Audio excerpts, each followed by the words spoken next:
बिस्मिल्लाहिर्रहमानिर्रहीम, अस्सलाम वालेकुम। मैं हूं आपका होस्ट नासिर उड़ैच और एग्रीकल्चर गुरु में खुश आमदीद। दोस्तों, आज की हमारी ये जो वीडियो है ये करेले की फ़सल के हवाले से बनाई गई है।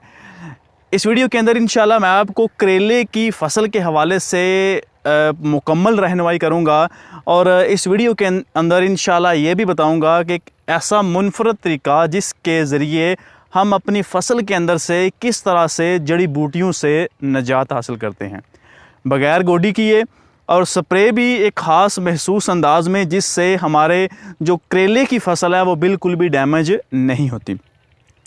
सबसे पहली बात तो ये है कि जो करेले की फ़सल है जिसके अंदर अभी मैं खड़ा हूँ इस वक्त, ये करेले की फ़सल हमने 5 अप्रैल को लगाई थी। आज 22 अप्रैल हो गई है। जो करेले की फ़सल है ये तकरीबन अभी फ़िलहाल 16 से 17 दिन की हुई है।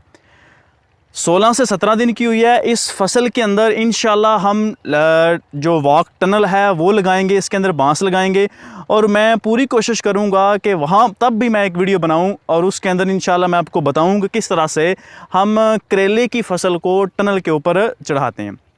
सबसे पहली बात तो बताता चलूँ कि जो करेले की फसल है मेरे मुताबिक अगर हम टनल का इस्तेमाल नहीं करते तो हमारी करेले की फसल समझ लें कि आधी भी प्रोडक्शन नहीं देती।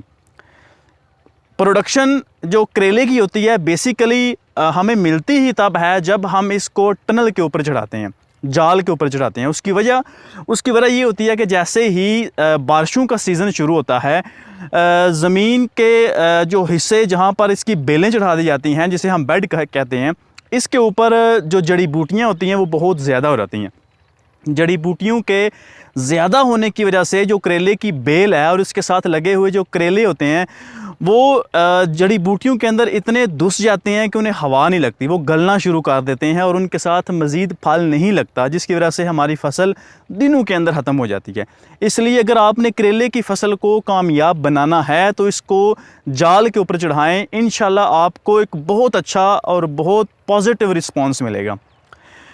सबसे पहली बात तो ये है कि करेले की फ़सल के अंदर से जड़ी बूटियों को ख़त्म करने के लिए हमने इसके अंदर मल्चिंग की हुई है, ब्लैक शॉपर डाला हुआ है और इसके अंदर जो हमने बीज लगाया हुआ है वो रहमान वालों का बैंकॉक बीज है जो तकरीबन 18,000 रुपये का मिलता है। इसके अलावा भी बताता चलूँ कि जो बीज हैं, जो अच्छे बीज हैं वो मदीना सीड वालों का है, चार्ल्स वो भी अच्छा सीड है। इसके अलावा एक वेलकम देसी सीड है, तकरीबन 14,500 रुपये का मिलता है, वो भी एक अच्छा सीड है।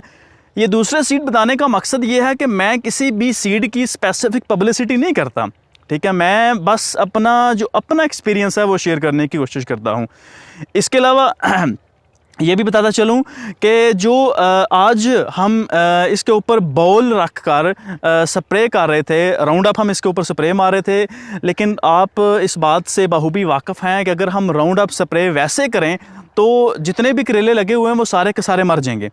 और जो हमने बाउल रख कर इसके ऊपर राउंड अप मारी है, इससे क्या होगा कि जितने भी करेले के प्लांट हैं, करेले का जो पौधा है वो राउंड अप स्प्रे से बच जाएगा और हमारा सारे का सारा जो खेत है वो जड़ी बूटियों से उसका मुकम्मल तौर पर सफाया हो जाएगा। इसके लिए ना हमें मज़दूर लगाने की कोशिश करेगी कि वो कहीं के साथ या रंबे के साथ इस खेत को सफाया करें, जो कि काफ़ी ज़्यादा एक खर्चे का बाइस बन सकते हैं।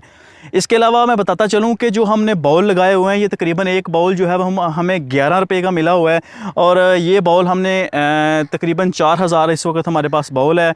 और बड़ी जल्दी जो बाउल हैं वो 7-8 मज़दूर लगे हुए हैं, एक तरफ से इसको रखते जा रहे हैं, दूसरा जो स्प्रे मैन है ये टंकी के अंदर उसने स्प्रे डाली हुई है और ये साथ साथ इसके ऊपर स्प्रे जो है वो करता जा रहा है। और इसके अंदर ये भी मैं बताता चलूँ कि जो बाउल होता है इससे ज़्यादा देर जो प्लांट है कोई भी है, चाहे करेले की बात नहीं, इसके अलावा अगर कोई और भी है तो ज़्यादा देर आप इसके ऊपर नहीं रख सकते। अगर ज़्यादा देर रखेंगे तो क्या होगा कि उसकी जो हवा होगी वो एक तो बंद हो जाएगी, दूसरा रोशनी उसकी बंद हो जाएगी, तो जो कि उसके लिए नुकसानदेह होगी। इसलिए कोशिश करनी है कि एक तरफ से इसको रखते जाएँ बाउल इसके ऊपर और साथ साथ इसके ऊपर स्प्रे होती जाए और साथ साथ ही इसको उठाया जाए और नेक्स्ट दूसरी जगह के ऊपर इसको शिफ्ट किया जाए। इसके साथ साथ ये भी मैं बताता चलूँ कि जो करेले की फसल है ये तकरीबन 2.5 महीने के अंदर तैयार हो जाती है। और बेसिकली जो करेला अभी भी करेला मंडियों के अंदर आ रहा है, इसको जनवरी के अंदर लगाया गया था टनल के अंदर। बाद में इसको जो टनल है जाल लगाकर उसके ऊपर चढ़ा दिया गया, जो अब तक चल रहा है और अब वो एंडिंग में है।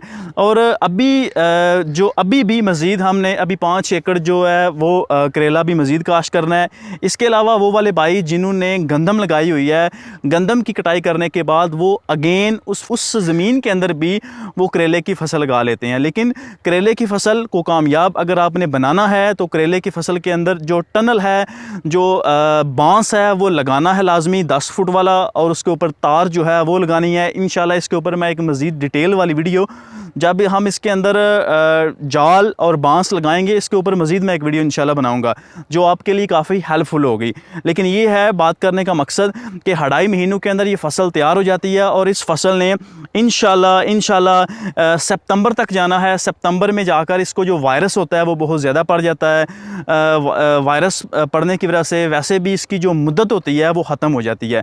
इसके अंदर सबसे बड़ा जो मेजर प्रॉब्लम है वो है फ्रूट फ्लाई का मसला होता है। फ्रूट फ्लाई से हमने इसको महफूज रखना होता है। और इसके अलावा जो वायरस है इसके अटैक इसके ऊपर होने के ज़्यादा चांसेस होते हैं। ये 2 ही प्रॉब्लम इस फसल के अंदर होती हैं और इन चीज़ों से हमें अवेयरनेस होनी चाहिए, हमें पता होना चाहिए कि हम अपनी फसल को इन बीमारियों से किस तरह से महफूज रख सकते हैं।